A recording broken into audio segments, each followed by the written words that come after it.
everyone, I'm Frank Clifford and welcome to Frank Answers. In this session, I'm going to be looking at a question from Tony about Pluto transiting her ascendant.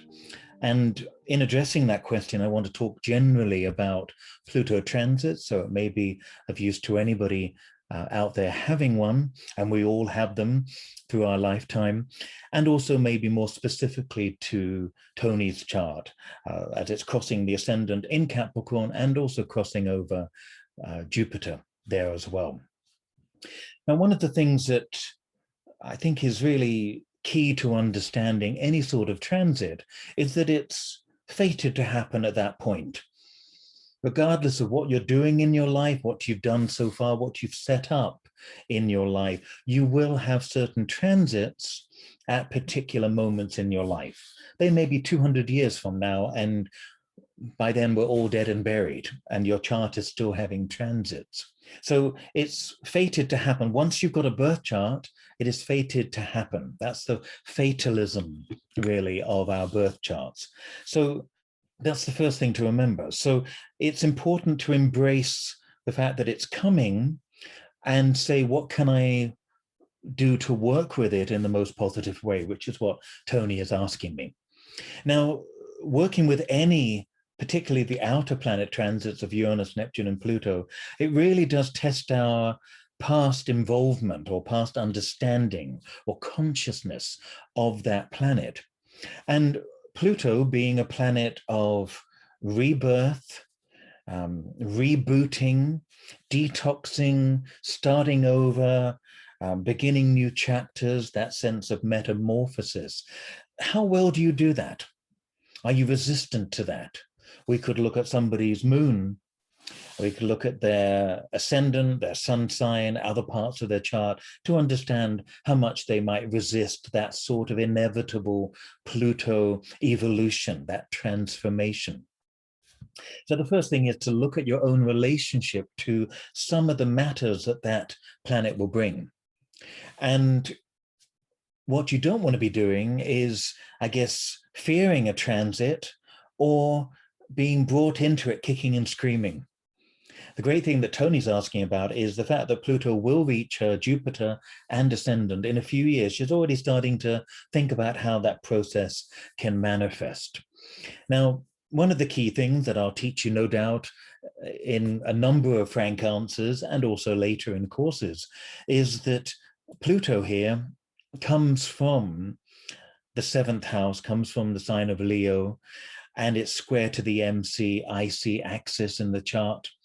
So we're always going to be looking to where the planet is natally to understand the potential, the possible connections to that lifelong contract with Pluto.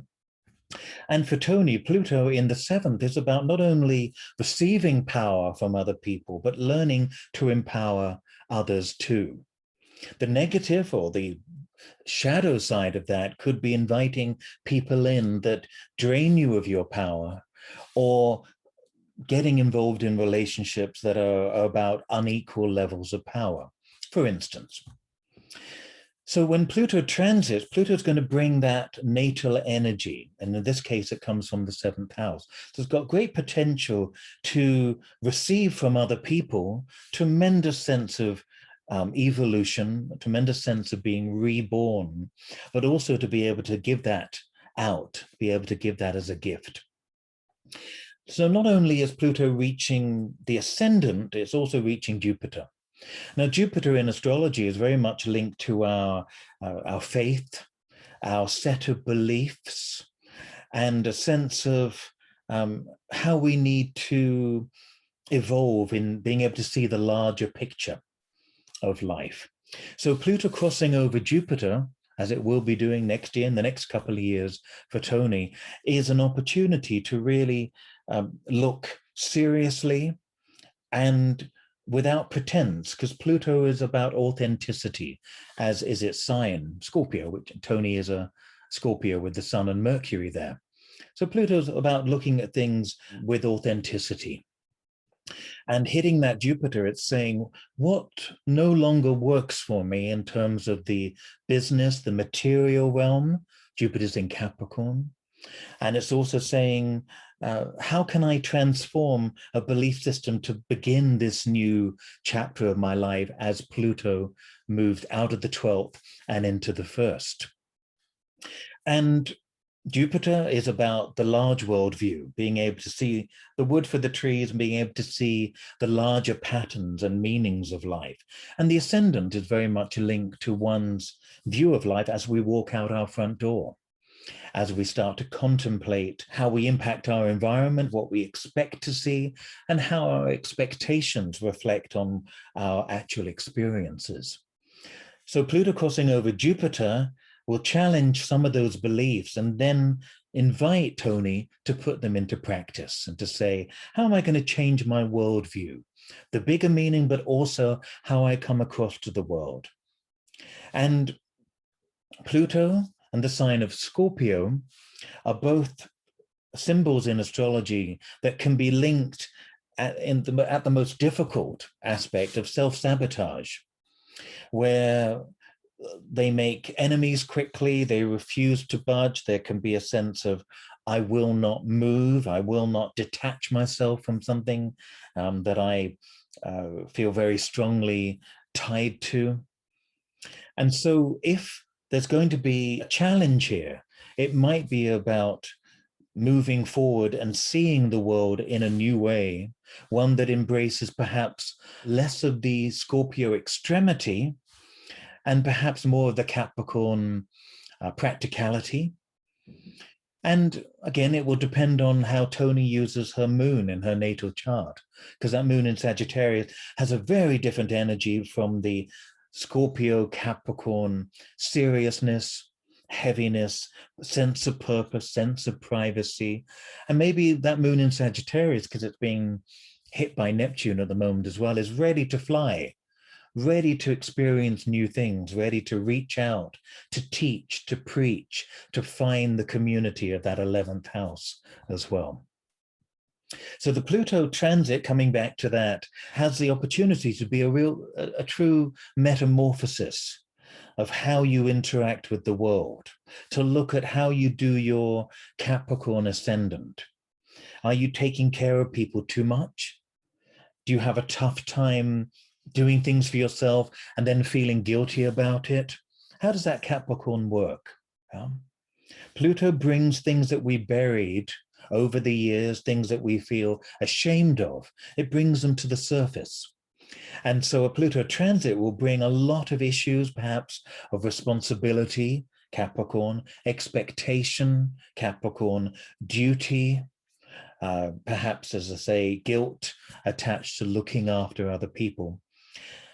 One of the interesting things that Pluto coincides with is often being able to demolish some of the areas in our lives we've been leaning on too heavily that no longer serve us. So some of the responsibilities we have in our lives might crumble or disappear when Pluto crosses the ascendant in Capricorn.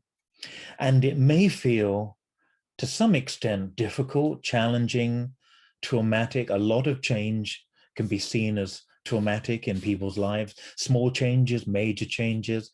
But what Pluto has a great habit of doing is to clear the decks and say, this is what's important. This is what you can move on with. So to sort of wrap up this frank answer to your question, take a look at, in the next couple of years, what needs reshuffling, what needs an overhaul. Start with within. Start with your most intimate feelings, your relationship to duty, responsibility, being correct, keeping up with the Joneses, all the Capricorn feelings sometimes that come along or get embedded. The ascendant is often the messages that we had early on in our lives from parents. Be responsible, take care of other people. Capricorn rising may have that innate sense of duty. You go out being a little bit more adult than maybe you need to be when you were growing up, and maybe even now. It's a sign, Capricorn, that is linked to growing old disgracefully. And I mean that in a nice way, of course. Growing old in a sense, where you start to actually let go of some of the hang-ups, some of the things that you worried about, some of the opinions, the expectations of others. Surely, the moon in Sagittarius, part of you is the eternal gypsy student, 60s hippie. There's a quality of the moon in Sagittarius that has that really wonderful, expressive, independent feeling about it. And the Capricorn, Pluto crossing the Capricorn ascendant is saying, get in touch with that. Let go of that. Find a responsibility to yourself. So hopefully that was helpful. I will see you all very soon. Take care of yourselves. I love the Inner Circle because it's been a catalyst in transforming my life for the better. I love the Inner Circle because it has helped me feel into the energies instead of just think about them. I love the Inner Circle because of the positivity and familiarity that's involved in it, as well as the wealth of knowledge and the broadening depth of the collective conscious that it creates. I love the Inner Circle because it's run by incredibly intelligent, empowered, entrepreneurial women, and almost daily basis providing quality content to help guide people. I love the Inner Circle because it really helps me stay anchored into this collective process of evolution that we're all in together. I love the Inner Circle because of the welcoming community. Like when I commented, people were like happy that I was there. And all the lessons too, all the organized lessons. I love Astrology Hub because of that. I love the Inner Circle because it connects me more deeply with my own experiences and helps me reflect on those through astrology.